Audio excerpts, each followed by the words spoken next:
एक कबूतरी की कहानी अगर आपने पूरी अच्छी तरह से सुन ली तो वादा है जिंदगी में कभी घमंड नहीं करोगे।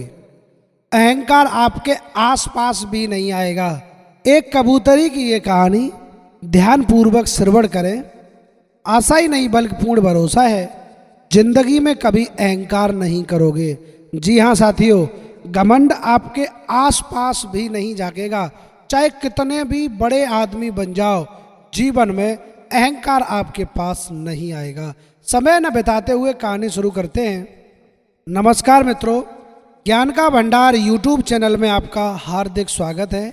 आज की कहानी का शीर्षक है कबूतरी की शादी। एक बार क्या हुआ कि एक महात्मा जी गंगा स्नान करके वापस लौट रहे थे। रास्ते में देखा कि एक बाज ने कबूतरी को दबोच लिया और कबूतरी छूटकर नीचे गिर गई जमीन पर। दोबारा बाज उस पर प्रहार करता, उससे पहले महात्मा जी ने जख्मी कबूतरी को उठाया और अपने आश्रम में ले आए। कुछ दिनों के बाद धीरे धीरे जब समय बीता, कबूतरी के जख्म भर गए, आराम मिला, उसे पूरी तरह से अच्छी हो गई। मुनि के आश्रम में रहने लगी। एक दिन क्या हुआ, मुनि की पत्नी को उससे बहुत प्यार था। वह सदा अपनी गोद में उसे रखती थी, हर पल उसके बदन पर हाथ फेरती रहती थी। एक दिन क्या हुआ कि मुनि जी की पत्नी ने कहा, हे मुनिवर, आप ज्ञानी हैं, आप बहुत शक्तिशाली हैं, क्या आप अपनी शक्ति से इस कबूतरी को कन्या बना देंगे? अगर आप इसे कन्या बना देंगे तो बहुत अच्छा रहेगा। मेरी आपसे विनती है, आप इस कबूतरी को कन्या बना दीजिए।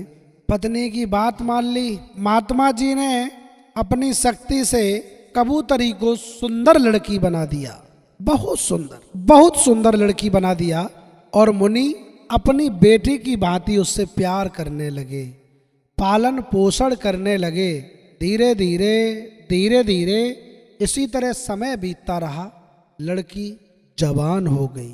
एक दिन क्या हुआ कि मुनि और उनकी पत्नी बैठे हुए थे, सोचने लगे अब बेटी बड़ी हो गई है, इसकी शादी भी करनी पड़ेगी।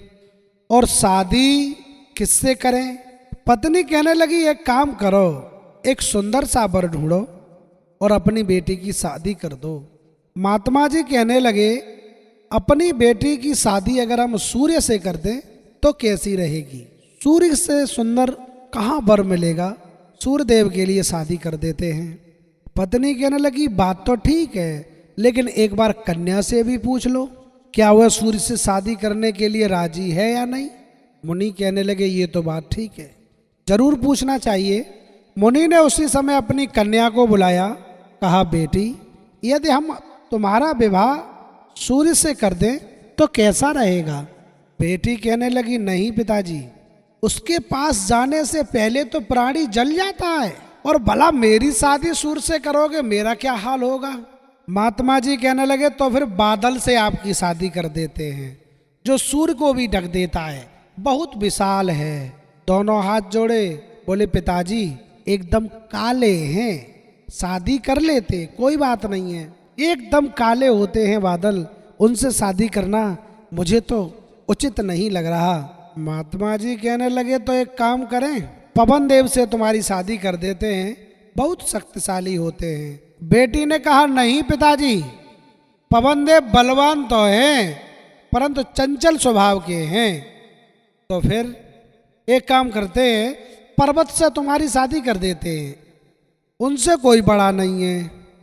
उसी समय लड़की ने अपने मन की भावना प्रकट करते हुए कहा, पिताजी, मुझे तो ऐसा लग रहा है कि पर्वत गज से बड़ा कबूतर है।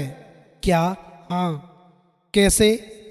बोले, पर्वत के सर पर कबूतर बैठता है और मैं ये चाहती हूं कि मेरी शादी कबूतर से हो और मैं विवाह कबूतर से ही करूंगी।